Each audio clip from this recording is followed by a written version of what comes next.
SLBC సొరంగంలో చిక్కుకుపోయిన 8 మందిని కాపాడేందుకు ముమ్మరంగా సహాయక చర్యలు కొనసాగుతున్నాయి. ప్రమాద స్థలానికి ముందున్న 40 మీటర్ల ప్రాంతానికి సహాయక బృందాలు చేరుకున్నాయి. 9 మీటర్ల మేర మట్టి పూడుకుపోయింది. దీనికి సంబంధించిన మరింత సమాచారం మా ప్రతినిధి స్వామికిరణ్ అందిస్తారు.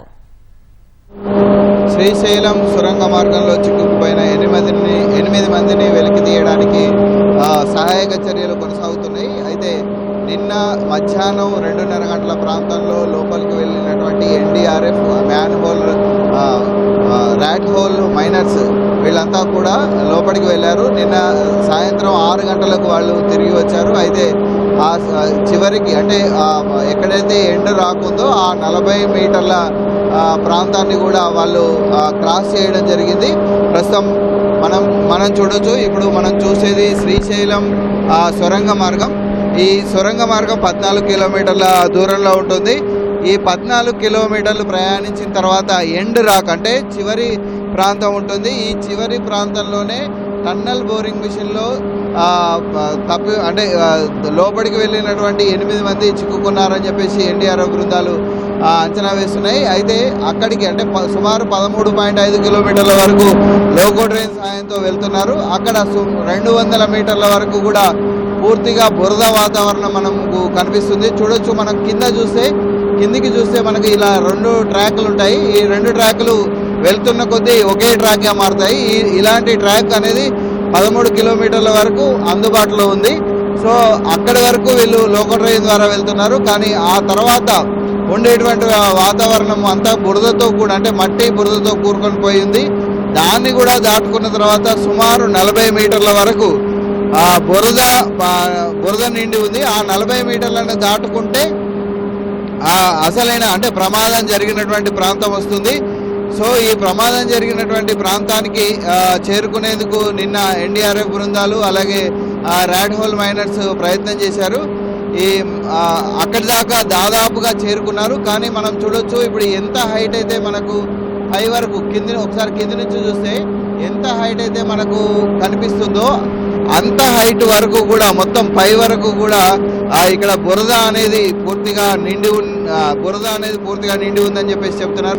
ఇటువైపు చూడొచ్చు, మనం కన్వైనర్ బెల్ట్ మనకు కనిపిస్తుంది. కన్వైనర్ బెల్ట్ మనకు కనిపిస్తుంది. ఈ కన్వైనర్ బెల్ట్ ఎంతైతే ఎత్తు ఉందో ఆ కన్వైనర్ బెల్ట్ కూడా పూర్తిగా ఆ చివరి ప్రాంతంలో మట్టితో బురదతో నిండిపోయి ఉందని చెప్తున్నారు.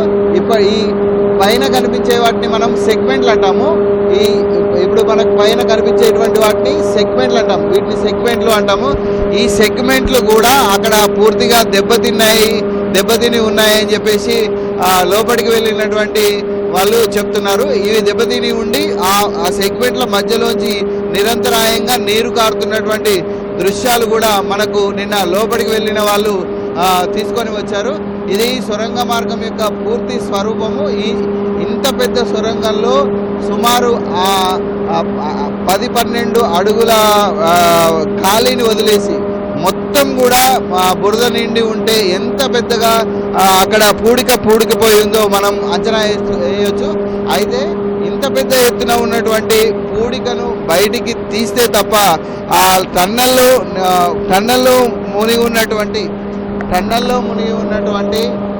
కూరుకుపోయి ఉన్నటువంటి టీపీఎం మిషన్ మనకు కనిపించదు. ఏదైతే సవాలుగా ఎంచుకున్నారో ఆ 40 మీటర్ల స్థలాన్ని ఎన్డీఆర్ఎఫ్ బృందాలు క్రాస్ చేశాయి. కానీ ఆ 40 మీటర్ల పూడిక తర్వాత ఉన్నటువంటి టీబీఎం మిషన్ మాత్రం వాళ్ళు చేరుకోలేకపోయారు. కారణం ఏంటంటే దాని మీద ఉన్నటువంటి పూడిక అంతా కూడా ఇట్లా క్రాస్గా ఉన్నది. అంటే కింద తక్కువ ఎత్తులో ఉండి పైకి పోతున్న కొద్దీ ఆ పూడిక యొక్క ఎత్తు అనేది పూర్తిగా పెరిగిపోయింది. సొరంగం పై భాగానికి ఒక 10 అడుగుల దూరం వదిలేసి మొత్తం కూడా పూడుకుపోయి ఉన్నటువంటి నేపథ్యంలో ముందుకు వెళ్ళలేనటువంటి పరిస్థితి ఉంది. ఈ పూడికను తొలగించి ఆ అడ్డుగా మధ్యలో ఉన్నటువంటి టీబీఎం మిషన్ యొక్క అవశేషాలను కూడా తొలగిస్తే తప్ప ఎన్డీఆర్ఎఫ్ బృందాలు ఆ 40 మీటర్ల అవతల ఏముంది అనేది వాళ్ళు చెప్పలేకపోతున్నారు. ముఖ్యంగా అక్కడ ఎక్కడ కూడా లైవ్ విక్టిమ్లు ఉన్నట్టుగా మేము గుర్తించలేదు అని చెప్పేసి వాళ్ళు చెప్పారు. ఎవరైనా అక్కడ ఉన్నారా అంటే ఇక్కడ స్లీపర్ డాగ్స్ను కూడా వాళ్ళు తీసుకెళ్లారు. అంటే వాసన ద్వారా మనుషుల జాడను కనిపేటువంటి డాగ్స్ను కూడా తీసుకెళ్లారు. ఆ తర్వాత పుష్ కెమెరాలను కూడా తీసుకెళ్లారు.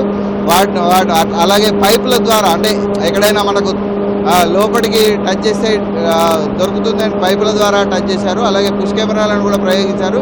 కానీ ఎక్కడ కూడా మనకు అక్కడ లైవ్ విక్టిమ్స్ ఉన్నట్టుగా మాత్రం మాకు తెలియలేదని చెప్పేసి లోపలికి వెళ్ళినటువంటి వాళ్ళు చెప్తున్నారు. అయితే ఈరోజు దాని మీద నిర్ణయం జరిగేటువంటి అవకాశం ఉంది. ఎందుకంటే పూర్తిగా డెబ్రిస్ నిండిపోయినటువంటి వాతావరణం ఉంది కాబట్టి దాన్ని తొలగించడం ఎట్లా, దాన్ని తొలగించి ఆ లోపల చిక్కుకున్న వారిని బయటికి తీసుకురావడం ఎట్లా అనే దాని మీద ఉన్నత స్థాయి సమీక్ష అనంతరం నిర్ణయం తీసుకునేటువంటి అవకాశం మనకు ఇక్కడ కనిపిస్తుంది. ఇది శ్రీశైలం సొరంగ మార్గంలో జరుగుతున్నటువంటి సహాయక చర్యలకు సంబంధించినటువంటి పరిస్థితి. Vote studio.